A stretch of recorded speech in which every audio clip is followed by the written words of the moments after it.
Subscribe कीजिए दोस्तों हमारे चैनल को। नोटिफिकेशन पाने के लिए बेल आइकन को प्रेस कीजिए। Good morning student. माँ ज्ञान भारती ग्रुप ऑफ एजुकेशन अंता में आपका ऑनलाइन क्लास के अंदर स्वागत है। हम संसद के बारे में पढ़ रहे थे, तो संसद में हमने व्यवस्थापिका पढ़ी, कार्यपालिका पढ़ी। अब बात कर रहे हैं हम उसके तीसरा जो प्रमुख अंग है वो है न्यायपालिका। तो न्यायपालिका का भी जो है उसके अंदर हम बात कर रहे हैं सर्वोच्च न्यायालय, सुप्रीम कोर्ट। तो सुप्रीम कोर्ट की जो है स्थापना संविधान में जो है हमारे आर्टिकल 124 में उपबंधित है कि अनुच्छेद 124 में इस बात का उल्लेख किया गया है कि हमारे संविधान के लिए उसकी रक्षा और सुरक्षा के लिए जो है एक सर्वोच्च न्यायालय होगा। उसमें संविधान में इस बात का भी उल्लेख है कि एक मुख्य न्यायाधीश सहित 7 अन्य न्यायाधीश होंगे। संविधान में इस बात का भी उल्लेख है कि उनके क्षेत्राधिकार क्या होंगे, उनके कार्य क्या होंगे, उनके मूल जो कर्तव्य हैं न्यायाधीशों के वो क्या क्या होंगे। उसके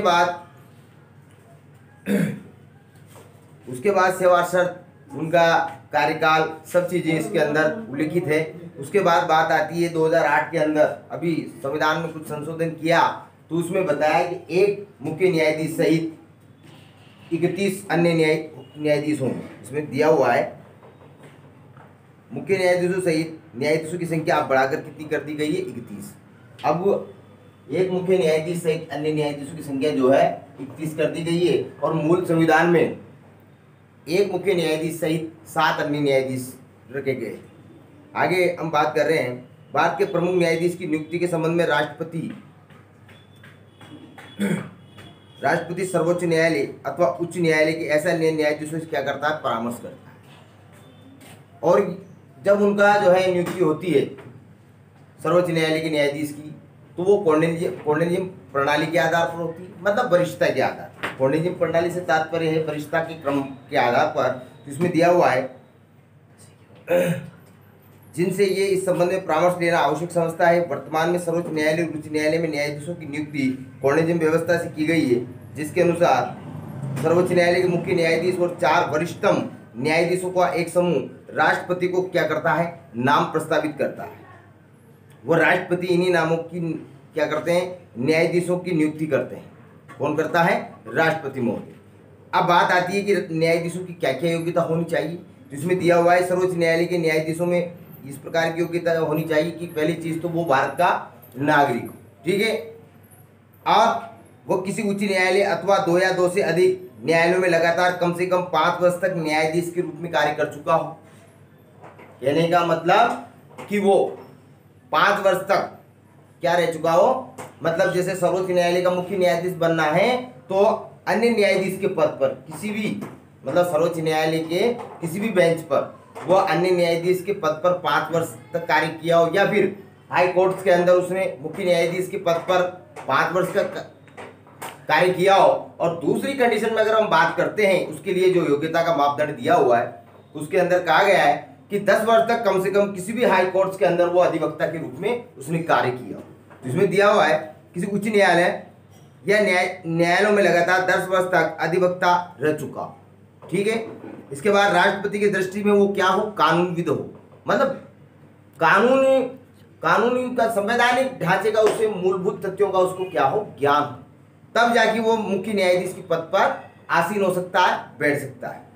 कार्यपालिका तथा महाभियोग, देखो कार्यपालिका इस पर नियंत्रण कैसे करती है, इससे सुझाव कैसे लेती है, और मुख्य न्यायाधीश या अन्य न्यायाधीश पर महाभियोग कैसे लगता है, मतलब पदच्युति कैसे लगती है उसके ऊपर। साधारणतः सर्वोच्च न्यायालय का प्रत्येक न्यायाधीश 65 वर्ष तक की आयु तक अपने पद पर रहता है। सर्वोच्च न्यायालय का न्यायाधीश, याद रखिएगा, सर्वोच्च न्यायालय का न्यायाधीश कितने वर्ष तक अपने पद पर आसीन रह सकता है, 65 वर्ष तक, ध्यान दीजिए, ठीक है। उसी प्रकार हाई कोर्ट का जो अन्य न्यायाधीश है वो 62 वर्ष तक। लेकिन मुख्य न्यायाधीश की जब हम बात कर रहे हैं सर्वोच्च न्यायालय की, वो कितने वर्ष तक रह सकता है, 65 वर्ष तक। आगे दिया गया है इसके अंदर इस अवस्था से पूर्व स्वयं त्याग पत्र भी दे सकता है। अगर उसको लगता है कि कार्य में अक्षमता है, मैं कार्य ढंग से नहीं कर पा रहा, संवैधानिक स्वरूप के अनुसार मैं कार्य नहीं कर पा रहा, और मेरे कार्यों में कहीं न कहीं मेरे द्वारा लिए गए निर्णयों में कहीं न कहीं क्या हो रही है, त्रुटि हो रही है उम्र के अनुसार, या फिर मेरा मानसिक संतुलन सही नहीं है, तो वह स्वेच्छा से क्या कर सकता है, त्याग पत्र भी दे सकता है राष्ट्रपति महोदय को। ठीक है, इसके बाद न्यायाधीशों को उसको पद से, देखो इस अवस्था से पूर्व स्वयं त्याग पत्र दे सकता है। सिद्ध कदाचार अथवा असमर्थता के कारण संसद के दौरान न्यायाधीश को उसके पद से भी हटाया जा सकता है। मतलब अगर उसके ऊपर कदाचरण का क्या लग गया हो, आरोप लग गया हो, किसी ने संवैधानिक ढांचे में कहीं न कहीं क्या है, खंडना की है, त्रुटि की है, संवैधानिक तथ्यों का उल्लंघन किया है, तो फिर संसद उसको क्या करती है, महाभियोग प्रस्ताव लाकर उसको क्या करती है, अब उसके पद से पदच्युत कर देती है। इस प्रक्रिया को महाभियोग लगाना कहते हैं। ठीक है, अभी आगे दिया हुआ है इसमें, आगे क्या कहा है, यदि संसद के दोनों सदन अलग अलग अपने कुल सदस्यों के 2/3 बहुमत से इसकी अयोग्य या आपत्तिजनक आचरण करने वाला प्रमाणित कर देते हैं, तो भारत के राष्ट्रपति आदेश से उस न्यायाधीश को अपने पद से हटना होगा। तो क्या करना होगा, देखिए अब बात कर रहे हैं उसके पद से हटने की, महाभियोग की। तो महाभियोग अगर कोई सा भी सदन, लोकसभा या राज्यसभा, कोई सा भी सदन उसके 2/3 बहुमत से उसको हटाने का प्रस्ताव पारित कर देता है, और उसी प्रकार उसी प्रस्ताव के ऊपर दूसरा अन्य सदन, मतलब जैसे उच्च सदन राज्यसभा, वो भी कुल सदस्य संख्या का 2/3 बहुमत से उस प्रस्ताव पर पारित और अनुमोदन कर दे, तो न्यायाधीश महोदय को अपने पद से हटना पड़ता है। ठीक है, इसके बाद आती है वेतन भत्ते और अन्य सुविधाएं। तो देखिए हमारे संविधान में उनकी वेतन भत्ते सब निर्धारित है। ठीक है, आगे देखो, मुख्य न्यायाधीश को 1 लाख रुपए मासिक, मुख्य न्यायाधीश को कितने मिलते हैं, 1 लाख रुपए मासिक, तथा अन्य न्यायाधीशों को 90,000। मुख्य न्यायाधीश को तो कितने मिलते हैं, मुख्य को कितने मिलते हैं, 1 लाख। ठीक है, और अन्य न्यायाधीश को कितने मिलते हैं, 90,000 रुपए। कितने मिलते हैं, ये इनके वेतन भत्ते आ गए। ठीक है, इसके बाद जो है न्यायाधीशों के लिए पेंशन और सेवानिवृत्ति पेंशन, ठीक है, पेंशन और सेवानिवृत्ति पेंशन, ठीक है, की व्यवस्था भी है। वेतन एवं भत्ते समय समय पर क्या किए जाते हैं, संशोधित। जैसे वेतनमान आता, जैसे भी छठा वेतनमान आया तो उसमें फिर संशोधन हुआ, मतलब बढ़ाया गया। 7वां वेतनमान आया तो उसमें भी फिर इसको क्या किया गया, बढ़ाया गया इनके वेतन और भत्तों को। अब देखो आगे, उन्मुक्तियां, न्यायाधीशों को अपने सभी कार्यों और निर्णयों के लिए आलोचना से मुक्ति प्रदान की गई है। देखो उन्मुक्तियां से मतलब कि संसद के, ध्यान दीजिएगा कि न्यायाधीश के द्वारा दिए गए फैसले के ऊपर, चाहे वो लोकसभा हो या राज्यसभा हो, आलोचनात्मक ढंग से उसकी व्याख्या नहीं की जाती। जैसे मुख्य सर्वोच्च न्यायालय, सुप्रीम कोर्ट के मुख्य न्यायाधीश ने कोई फैसला सुना दिया, अब उस फैसले के ऊपर जो है संसद के किसी भी सदन में आलोचना नहीं की जाती, ध्यान दीजिएगा। इसलिए सर्वोच्च न्यायालय का यह क्षेत्राधिकार हमसे ये कहता है संविधान के आधार पर कि सर्वोच्च न्यायालय के मुख्य न्यायाधीश के द्वारा दिए गए फैसले की कहीं भी आलोचना नहीं की जा सकती। वो क्या है, उन्मुक्त है, एकदम फ्रीडम है, उसकी आलोचना से बचा हुआ है। ठीक है, न्यायालय का मुख्य स्थान आर्टिकल 123 के अनुसार सर्वोच्च न्यायालय का प्रधान कार्यालय कहां पर है, नई दिल्ली में। ध्यान दीजिएगा, सर्वोच्च न्यायालय का जो मुख्य कार्यालय है, ठीक है, मतलब हम कह सकते हैं सर्वोच्च न्यायालय का प्रधान कार्यालय कहां पर है, दिल्ली के अंदर, आर्टिकल 124 में। ठीक है, अब बात कर रहे हैं हम सर्वोच्च न्यायालय का मुख्य कार्यालय या प्रधान कार्यालय कहां पर है, तो दिल्ली के अंदर है। ये हमारे संविधान में जो है अनुच्छेद 123 में इस बात को उल्लेखित किया गया है कि आर्टिकल 130 इस बात की व्याख्या करता है कि सर्वोच्च न्यायालय का प्रधान कार्यालय जो है दिल्ली के अंदर हो। ठीक है, आगे देखो, न्यायाधीशों पर प्रतिबंध, संविधान में निश्चित किया गया है कि जो व्यक्ति भारत के सर्वोच्च न्यायालय के न्यायाधीश रह चुके हैं वे पद से निवृत्ति के बाद भारत के किसी न्यायालय या किसी अन्य अधिकारी के सामने वकालत नहीं करेंगे। विशेष कंडीशन, ध्यान दीजिएगा, अगर कोई अमुक व्यक्ति सर्वोच्च न्यायालय का मुख्य न्यायाधीश रह चुका हो, क्या रह चुका हो, सर्वोच्च न्यायालय का प्रधान न्यायाधीश रह चुका हो, तो उसकी सेवानिवृत्ति के बाद, मतलब कार्य करने के उपरांत, ठीक है, सेवानिवृत्ति के बाद वो भारत के किसी भी संघ राज्य के हाई कोर्ट्स या फिर सुप्रीम कोर्ट्स में अधिवक्ता के रूप में कार्य नहीं करेगा, मतलब वकील के रूप में वो जो है कार्य नहीं करेगा मुख्य न्यायाधीश के पद पर रहने के बाद। ये हमारे संविधान में है। आगे देखो, आगे क्या कहा गया है, आगे केवल ऐसे ही दीवाने, देखो आप, सर्वोच्च न्यायालय के क्षेत्राधिकार या शक्तियां क्या क्या हैं वो हम देखते हैं अभी। तो देखिए प्यारे बच्चों, सर्वोच्च न्यायालय के जो क्षेत्राधिकार, शक्तियां हैं, उनके कार्य हैं, उनके अधिकार हैं, वो क्या क्या है, इसके बारे में हम पढ़ेंगे। तो सबसे पहले हम बात करते हैं कि प्रारंभिक क्षेत्राधिकार। तो प्रारंभिक क्षेत्राधिकार के अंतर्गत पहला पॉइंट आता है हमारा कि प्रारंभिक एकमेव क्षेत्राधिकार। एकमेव का मतलब ऐसा अधिकार जो केवल अपने पास हो, किसी अन्य के पास नहीं हो। बात समझ आ रही मेरी? जो केवल अपने पास हो, अपने पास का मतलब है सर्वोच्च न्यायालय के पास हो, किसी राज्य के जो है उच्च न्यायालय के पास नहीं हो। ऐसा अधिकार जो केवल सर्वोच्च न्यायालय के पास हो, किसी अन्य जो राज्य के उच्च न्यायालय उनके पास नहीं है, ऐसे अधिकार को एकमेव क्षेत्राधिकार कहते हैं। जैसे इसमें कहा गया, ये देखो आप आगे, प्रारंभिक एकमेव क्षेत्राधिकार का आशय उन विवादों से जिनकी सुनवाई सिर्फ और सिर्फ कौन करता है? सर्वोच्च न्यायालय। ऐसे विवाद जिनकी सुनवाई सिर्फ और सिर्फ कौन करता हो? सर्वोच्च न्यायालय करता हो, तो वो क्या कहलाता है? ऐसे न्यायालय को क्या कहेंगे हम? प्रारंभिक एकमेव क्षेत्राधिकार। मतलब ऐसा अधिकार उसी के पास है, किसी राज्य के जो उच्च न्यायालय उसके पास नहीं है। ऐसे विवाद जिनकी सुनवाई केवल सर्वोच्च न्यायालय करता हो, है ना। अब वो ऐसे विवाद क्या क्या है देखो आप, इसमें भारत के सर्वोच्च न्यायालय द्वारा की जा सकती है। सर्वोच्च न्यायालय के प्रारंभिक एकमेव क्षेत्राधिकार के अंतर्गत निम्न विषय आते हैं। किन किन विषयों में सुनवाई करेगा वो एकमेव क्षेत्राधिकार के अंदर? ठीक है, तो इसमें भारत सरकार तथा एक या अधिक से अधिक राज्यों के बीच अगर विवाद की स्थिति हो, तो ऐसे विवादों की सुनवाई कौन करेगा? सर्वोच्च न्यायालय। भारत या किसी भारत के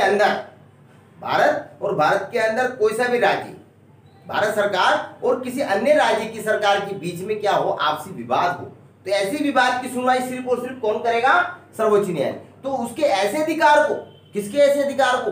सर्वोच्च न्यायालय के ऐसे अधिकार को एक प्रारंभिक एकमेव क्षेत्राधिकार कहते हैं कि ऐसा अधिकार उसी के पास है और किसी अन्य के पास नहीं है। ठीक है ना। अब देखो आप इसमें आगे, भारत सरकार संघ का कोई राज्य या राज्यों तथा एक से अधिक राज्यों के बीच विवाद हो, ठीक है, दो या दो से अधिक राज्यों के बीच संवैधानिक विषयों पर विवाद हो, मान लो राजस्थान और मध्य प्रदेश के बीच संवैधानिक विषयों पर विवाद छिड़ गया हो, ऐसे विवाद की सुनवाई सिर्फ और सिर्फ कौन करेगा? सर्वोच्च न्यायालय करेगा। ऐसा क्षेत्राधिकार उसके कहलाएगा प्रारंभिक एकमेव क्षेत्राधिकार। क्लियर बात? आगे देखो, अब बात आती है हमारी प्रारंभिक क्षेत्राधिकार के अंदर दूसरा पॉइंट जो हमारा बी वाला, उसके अंदर दिया हुआ है प्रारंभिक समवर्ती क्षेत्राधिकार।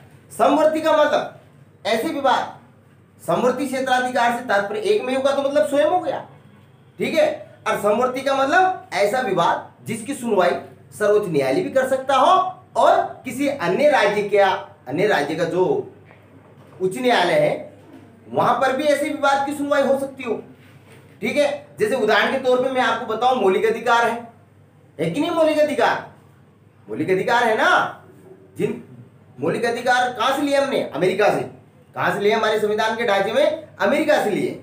ठीक है, अब मौलिक अधिकारों का कहीं ना कहीं हनन हो रहा हो, तो उस स्थिति में अमुक व्यक्ति जाकर सबसे पहले या तो सर्वोच्च न्यायालय में शरण ले सकता है, मतलब अपने वाद को रख सकता है, ठीक है, अधिवक्ता के माध्यम से, या फिर जिस राज्य में वो रहता है, कौन? अमुक व्यक्ति, उसका नाम नहीं ले रहा, कोई भी व्यक्ति हो सकता है, मैं हो सकता हूं, आप हो सकते हैं, जिनका भी मौलिक अधिकारों का कहीं कहीं उल्लंघन हो रहा है ना, वो व्यक्ति क्या कर सकता है? सबसे पहले या तो सर्वोच्च न्यायालय में जा सकता है, या फिर जिस राज्य में वो मूलभूत रूप से रह रहा है उस राज्य के कहां जाकर? उच्च न्यायालय में जाकर जिस मूल अधिकार का उसका हनन हो रहा है उसके लिए क्या कर सकता है? वाद दायर कर सकता है।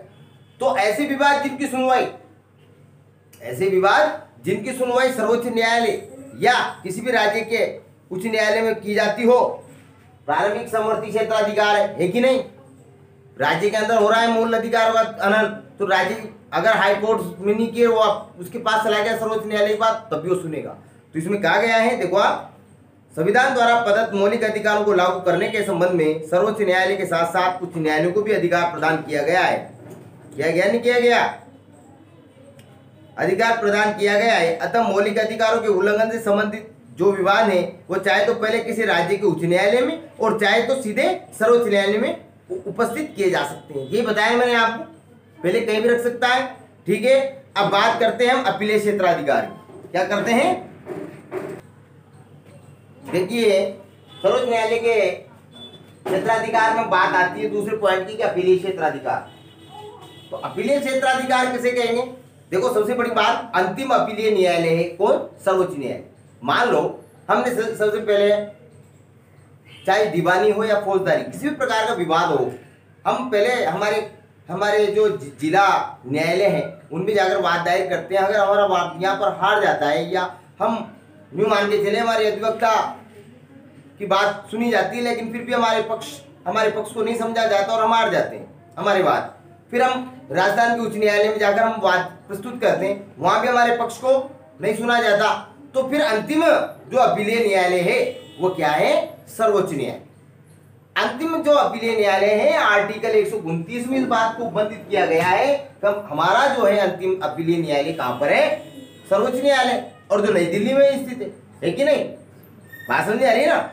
अब आगे देखो क्या कहा गया है इसमें। अपीलीय क्षेत्राधिकार, सर्वोच्च न्यायालय को प्रारंभिक क्षेत्राधिकार के साथ साथ संविधान में अपीलीय क्षेत्राधिकार भी प्रदान किया गया है। वो भारत का अंतिम अपीलीय न्यायालय होगा। क्या होगा? अंतिम अपीलीय न्यायालय। ठीक है, इसके बाद देखो, उसे समस्त राज्यों के उच्च न्यायालयों के निर्णय के विरुद्ध अपील सुनने का अधिकार है। ध्यान दीजिएगा, जैसे उदाहरण के तौर पे किसी व्यक्ति को राजस्थान हाई कोर्ट ने मृत्युदंड की सजा सुना दी, फांसी की। सुन रहे हो मेरी बात? किसकी सजा सुना दी? फांसी की सजा सुना दी। तो फिर वो क्या करेगा? अमुक व्यक्ति जाकर सर्वोच्च न्यायालय की शरण लेगा, अपनी अपील को वहां प्रस्तुत करेगा कि मुझे किसी भी भूलवश फांसी की सजा दे दी गई है, मैं दोषी नहीं हूं, ठीक है, मुझे बचाने का आप भरसक प्रयास कीजिए। तो वो अंतिम अपील कहां पर कर सकता है? सर्वोच्च न्यायालय में, उसके बाद की वहां पर सुनवाई हो। ठीक है, इसलिए इसको अंतिम अपीलीय न्यायालय कहा जाता है। देखो आगे, सभी न्यायालयों, राजस्थान ही नहीं, भारत के किसी भी राज्य के जो उच्च न्यायालय हैं उनके खिलाफ वाद सुनने का अधिकार सिर्फ किसके पास है? किसके पास है? सर्वोच्च न्यायालय के पास। ठीक है, जिसको 4 भागों में विभाजित किया गया है, संवैधानिक, दीवानी, फौजदारी और विशिष्ट। ठीक है, देखो आप प्लीज लाइक कर दीजिए, सब्सक्राइब कर दीजिए और बेल आइकन को प्रेस कर दीजिए। देखने के लिए धन्यवाद।